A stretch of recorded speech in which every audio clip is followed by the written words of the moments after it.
Assalamualaikum warahmatullahi wabarakatuh. Perkenalkan, nama saya Muhammad Shibli Jindan dari kelompok geologi struktur 6. Di sini saya akan menjelaskan secara singkat hasil laporan praktikum saya terkait tentang sesar. Yang pertama, saya mendapatkan soal dengan nilai soal N170 derajat east garis miring 54 dengan nilai pitch 63 north naik. Nah, langsung saja yang pertama itu kita buat strike and dip-nya. Setelah kita buat strike and dip-nya, dari nilai tersebut kita buat pitch dari north ke bawah dengan nilai 63 tadi.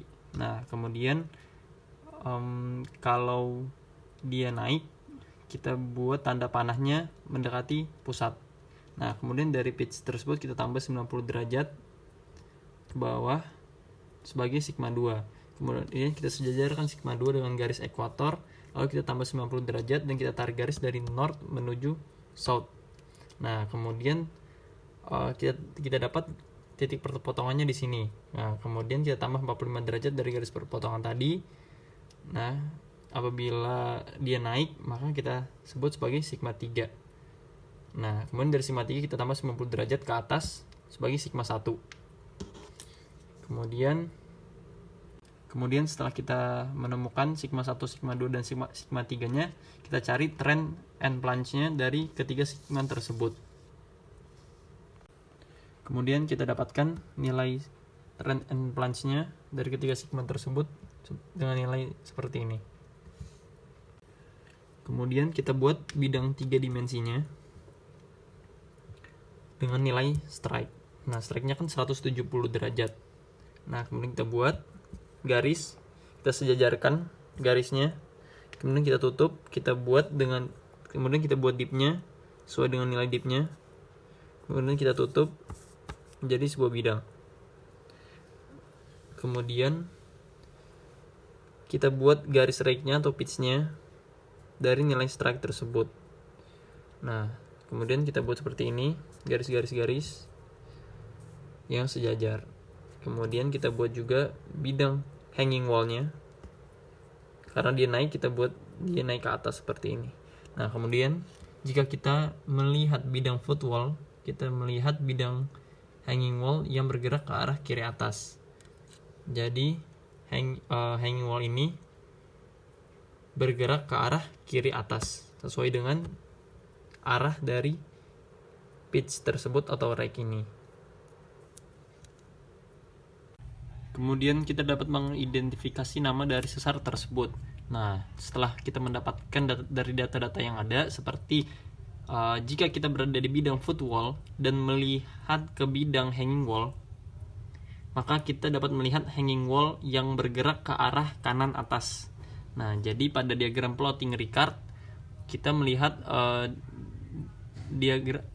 bagian sebelah atas, bagian kanan, karena hanging wall yang bergerak ke arah kanan atas. Nah, jadi nama sesarnya adalah right reverse slip fault. Soal N210 derajat east garis miring 33 dengan pitch 21 derajat south dextral menganan. Nah, yang pertama-tama seperti sebelumnya kita cari nilai strike dan dip-nya. Kemudian setelah kita dapatkan nilai strike dan dip-nya, pada busur yang menjadi acuan bukan pitch, kita rapatkan ke arah selatan sesuai dengan soal, lalu hitung jumlah derajat sepanjang busur dari selatan sebanyak nilai pitch-nya. Nah, kemudian kita dapatkan nilai pitch-nya di sini dari selatan.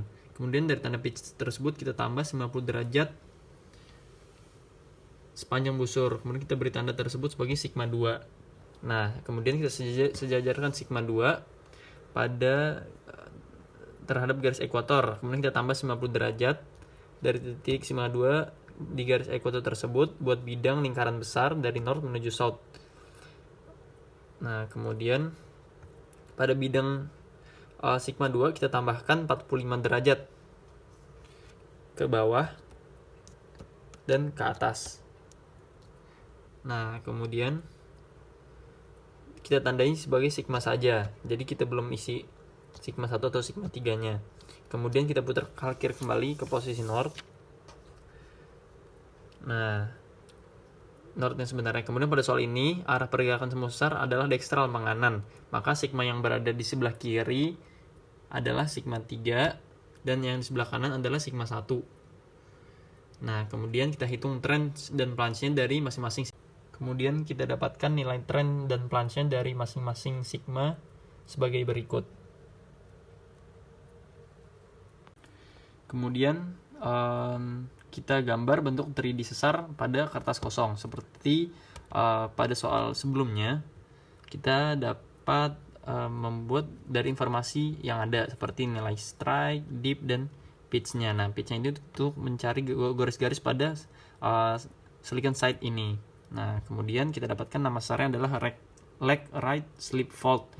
Nah, kita dapat mencarinya karena jika kita berada di bidang footwall dan melihat ke bidang hang wall, maka kita dapat melihat hang wall bergerak ke arah kanan bawah. Nah, jadi pada diagram Ricard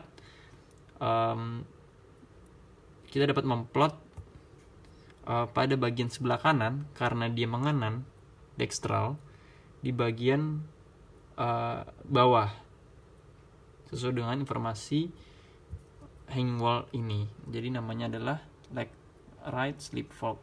Sekian dari saya. Wassalamualaikum warahmatullahi wabarakatuh.